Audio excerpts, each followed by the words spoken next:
Video मुकम्मल देख लिया करो। डिमांड, लोकेशन, थल्ले पानी, मिठा, कड़वा, सलाना पानी, छमासा पानी, ते यानी जो जेड़ी भी डिमांड, जेड़ी भी तफसील होंदी वो वीडियो च मुकम्मल मौजूद होंदी दोस्तों।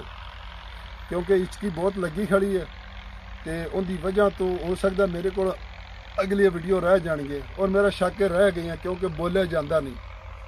तो इस वास्ते माजरत करना वा दोस्तों। मैं तो जेड़े भी दोस्त चैनल ते नवे ने वो चैनल नू सबसक्राइब करन ते बैल आइकन दी घंटी नू प्रेस करन ताकि जेड़ी भी नई अपडेट आवे सब तो पहले तुहाडे दोस्तों तक पहुँचे। तो जेड़े दोस्त चैनल ते नवे ने वो आल वीडियो ते जान ते मुकम्मल वीडियो देखन ताकि उन्हां नू आबाद, गैर आबाद, थोड़ा गैर आबाद सारियां वीडियो मिलणगियां। क्योंकि जो भी निकलने फिर एक साइड 4 दिन वास्ते एक साइड ते निकली तो उत्थे रकबे लभी दे ने, उन्हां दी वीडियो बनाई दी है। तो इस वास्ते फिर ये ना वेखो कि अज रकबे थोड़े जे तुहाडी रेंज तो बाहर ने ते अगे रकबे नहीं आने, अगे इस तो भी इंशाल्लाह सस्ते रकबे आएंगे, नॉर्मल रकबे भी आएंगे। तो कोशिश करो कि आल वीडियो ते जाओ, पुरानी वीडियो भी वेख लो ताकि उन्हां च कोई रकबा तुहानू पसंद आवे।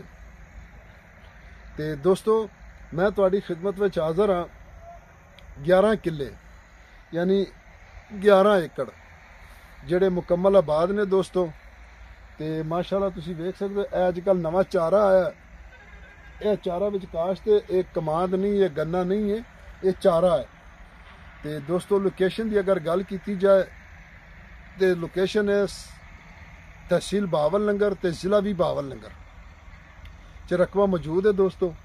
तो बहावल नगर शहर तो कोई 21-22 किलोमीटर, तकरीबन 21 या 22 किलोमीटर अगे जाके ये रकबा मौजूद है दोस्तों। कच्चे रस्ते का इन्हू फ्रंट भी है।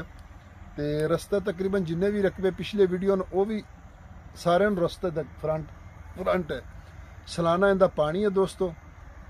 यारां दोस्तों जमा चैनल सबसक्राइब किया, बेल आइकन घंटी दबाओ कि सिट्टू नमक के जमा वीडियो ताश तो रसीज पंजाब की जमक की वाख लिख कुल इजमक की अर्जान अजमक की दी दोस्तों।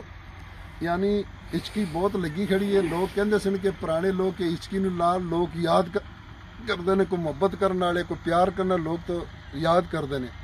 हो सकता कोई सानू भी कोई याद करता है या मैदे की बीमारी है, ये अल्लाह नू पता है। तो दोस्तों सालाना इनका पानी है तो थल्ले का पानी बिल्कुल नॉर्मल है क्योंकि ये जरा 65% 70% नॉर्मल पानी होंदा है। तो सालाना इनका पानी है तकरीबन कदे कदे भुल जाना भी किले का कितना पानी है, उनके लिए माजरत इनका किले का पानी है जी 23 मिनट। तो डिमांड की अगर इनकी गल की जाए दोस्तों तो इनकी डिमांड हैगी जनाब 27 लाख रुपया फी किले का। 27 लाख रुपया फी किले की डिमांड है। तो वीडियो नू मेहरबानी करो, लाइक करो, शेयर करो। तो जेरे दोस्त सानू कमेंट कर रहे हैं मैं उन्होंने बहुत ही शुक्रगुजार हाँ। अपनी दुआवां च याद रखो। वी ईमान अल्लाह।